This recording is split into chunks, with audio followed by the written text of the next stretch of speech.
Hi everyone. So it's been a minute, but I wanted to talk a little bit today about some specific aspects of INFJs. This has been kind of a long time ruminating, and I've had enough kind of INFJ related experiences recently that it seems like there's enough meat on the bones here to talk about.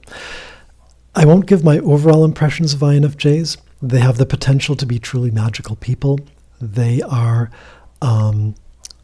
gifted with some rather special abilities that also are paired with some fairly strong drawbacks. So in that respect, it's like any other MBTI personality types. You have your advantages, you have your disadvantages. But I do think INFJs as a whole, particularly if they choose to be people who assist others in service, as in they carry social responsibility, they are potentially some of the most good people out there. And there's a certain tragedy in that I don't want to get into, at least the way that I view the INFJ. But those that do good in the world, I think, are to be lauded. And I believe most do. So anyway, what this is about, however, is how NI potentially is misused, and therefore allow me to be the NI critic, as I am in life. With my own functions, I will provide some critiques of NI for particular situations that INFJs may need to look out for. So, the first of two situations is that NI, well, let's go into first, what is NI? NI is, in one sense, can be described as tapping primordial images, understanding archetypes, distilling information to its very essence, intuiting the true underlying nature of things. So that's kind of the fancy way. The less fancy way is to say, well, it's all of the stuff that they collect with SE, with their extroverted sensing, that's kind of stored in here somewhere, and it's pulled in through subconscious threads to build connections that then try to boil things down to particular things. So it's the NI-SE axis. Anyway, NI itself is faultless, I'd say, as SI is faultless. It's just about perceiving. So it sees archetypes, it sees imagery, it sees ideas that are distilled to their essence. These are the things that NI is about. However, where things can go wrong is if the INFJ misattributes what NI sees to things that are not correctly categorized. So what we're looking at, for instance, is NIFE is going to be very good at detecting, for instance, if one person likes another person, or there's some sort of an underlying connection between people, or if somebody's troubled for some reason. You sort of pick up subconsciously on these cues and are able to tap that into the archetype that comes out to fill in the blanks of what's happening and be able to provide some sort of succor or other ability to assist or at least perceive what is happening in the underlying social fabric. So well and good. NI and FE do that really well. What NI does not do well is when you link that to things that are kind of taxonomy of a logical taxonomy. So, for instance, if an INFJ picks up that ENFPs are all about prestige and gaining prestige, so this is one of the things that signifies an ENFP. Now, the INFJ has incorrectly taken the primordial image of greed and ambition and the things that that archetype represents, and misattributed that to ENFP because they haven't done the TI homework to say, does that actually make logical sense? Or is someone blowing smoke and I just happened to buy it?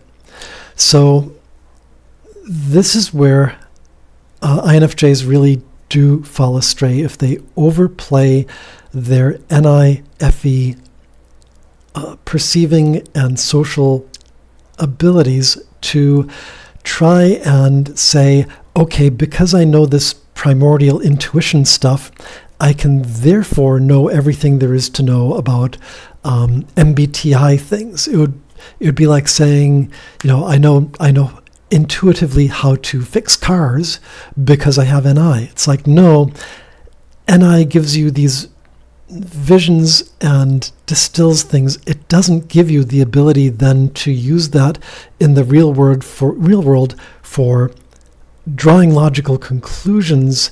That's a separate thing, and you can use them together, but the drawing logical conclusions bit has to be the thinky part that's done separately. So anyway, that's one place where I've seen NI now repeatedly go astray, that somebody just thinks, well, because I have this vision and I have this assumption, therefore A is B. And it's like, well, no, check it, because it's not correct. So this is one thing that can happen, and the thing is that smart INFJs don't overextend their claims. They see what they see, and they act on the basis of what they know. And by the way, as a side note, the fallibility of misuse of NI is no different than the fallibility of misuse of SI. It's similar to saying your experiential knowledge through SI is not always going to bear out correctly in terms of what's actually going on.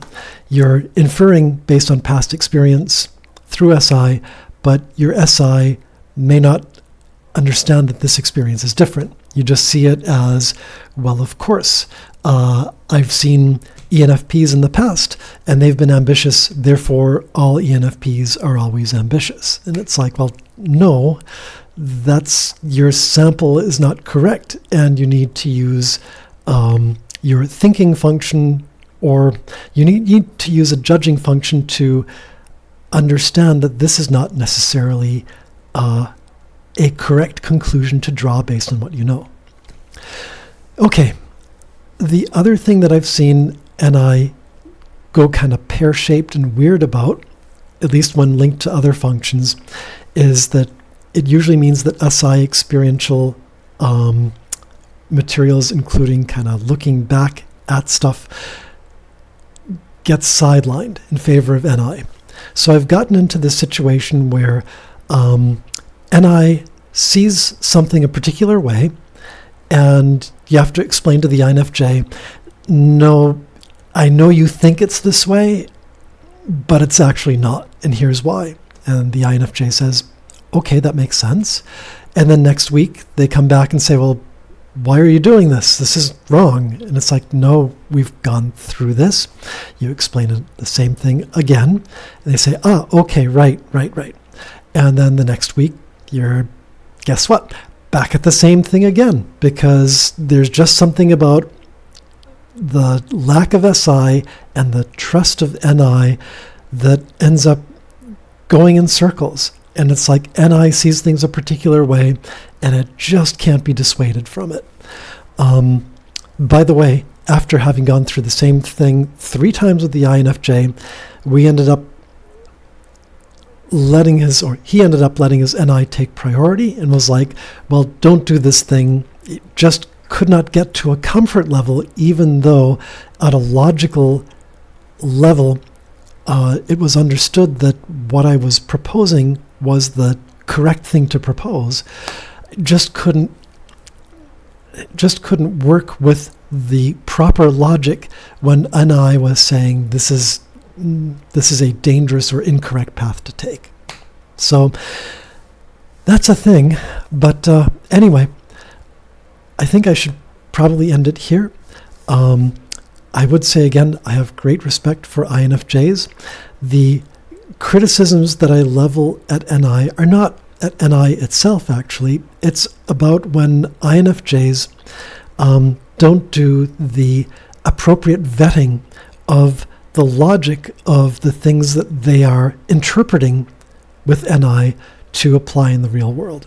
That's where things tend to go off the rails, and it's something potentially for INFJs to exercise caution on.